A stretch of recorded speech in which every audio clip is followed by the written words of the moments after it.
The writing is immense. Like the conversation, the chat that the characters have is so street. It is just so immense. How did you find that? How difficult was that to get right? Well, it's difficult. I mean, the thing is, obviously, that's not my world. But as writers, you listen and you hear the way people speak and so on. But Top Boy has a kind of process for the dialogue, which is I do my first stab at it. I make mistakes and street language changes. Like in the last season, everybody was talking about paper. People were making paper. Yeah, peas. Peas. No, it's peas. So so okay, I thought I was really being street and cool and calling it paper, and they're saying no, it's not paper anymore. So, or even the word chat, that people will say, I'll chat to him, and in a way that is for me, the verb chat is kind of much more, it's a casual thing, and you chat or whatever, but it has a different meaning on the road. So you have to kind of think. So I do my version of it as best I can.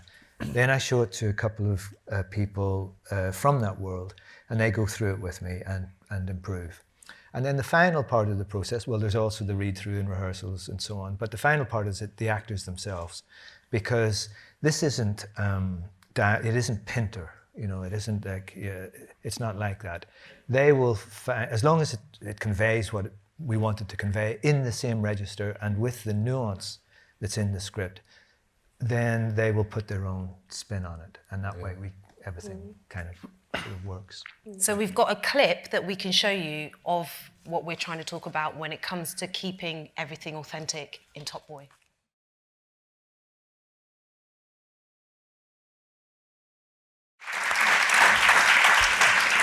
So Kane and Simz and Micheal, you guys are the cast members. I don't know if people know that there was a 50-50 split.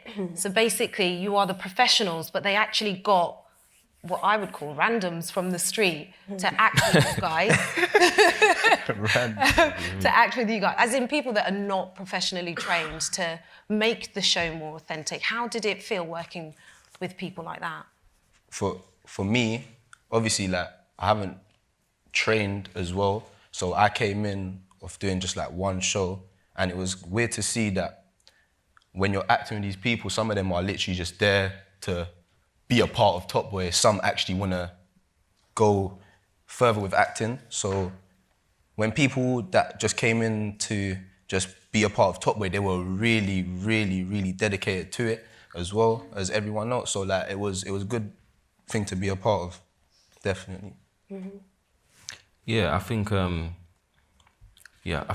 like that kind of ethos again is something quite unique to Top Boy, and on screen it just comes across so well. I've been a part of like so many scenes where like I've in the first season I've like acted with like one of my mates, and he wasn't an actor, and he said way more lines than was written. but he just brought an energy. He's an actor already. Yeah. He just brought an energy to it that a trained actor just wouldn't, you know what I mean? And said things in a way that you just can't learn, And I think that's the beauty. And, and you encourage that, and some of it gets used and some of it doesn't, but I'm sure, the directors love that at times, because there's some gold that comes out of those moments, It felt more real. Yeah.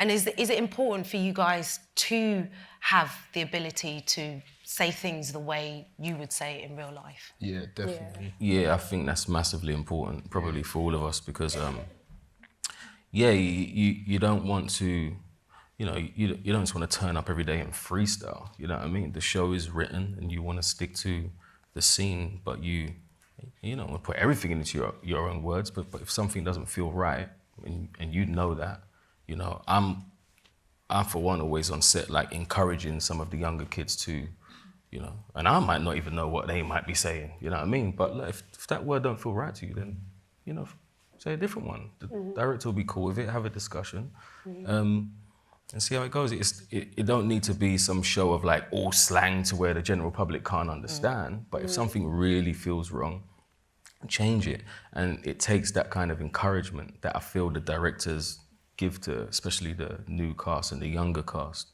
because you know, you can come in robotic and feel like, oh, I'm gonna get in trouble if I don't say these lines.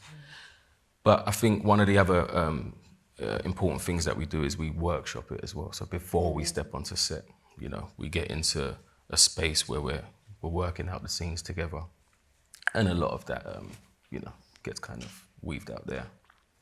Fantastic. Now, Charles, I know that one big fear of a lot of the fans is that it's gone to Netflix and Drake's got involved, the authenticity, the grit would have gone. Has it? No.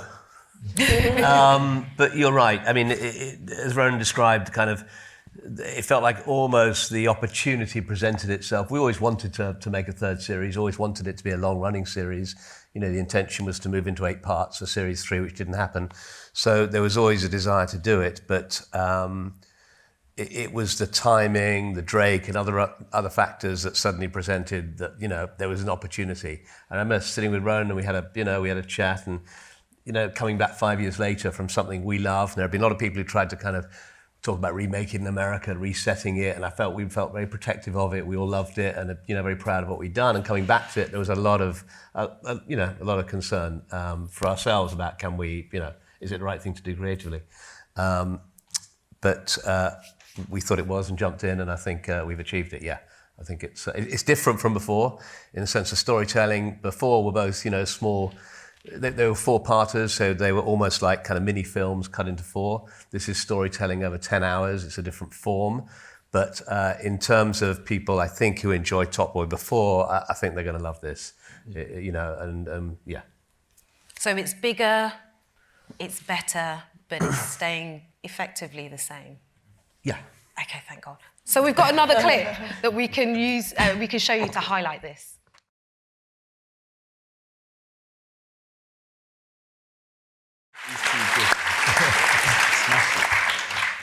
Don't worry, we're going to show you a bit more because I know that was a good one. So Netflix coming into the landscape of TV has definitely changed the game in terms of who can make what and how and for how long.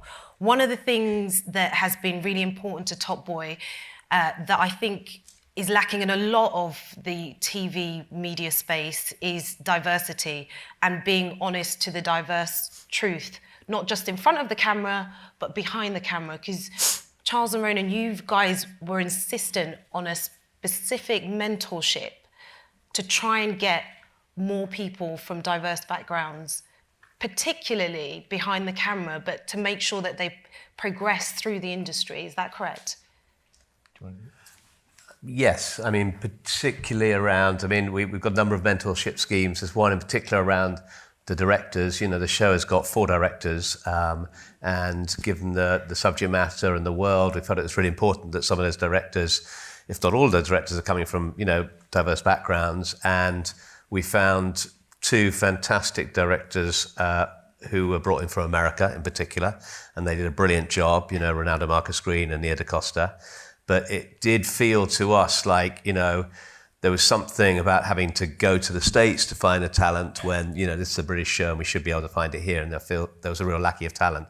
So we set up a scheme where 4 young directors, all from diverse backgrounds, mentored each of the 4 directors who were directing.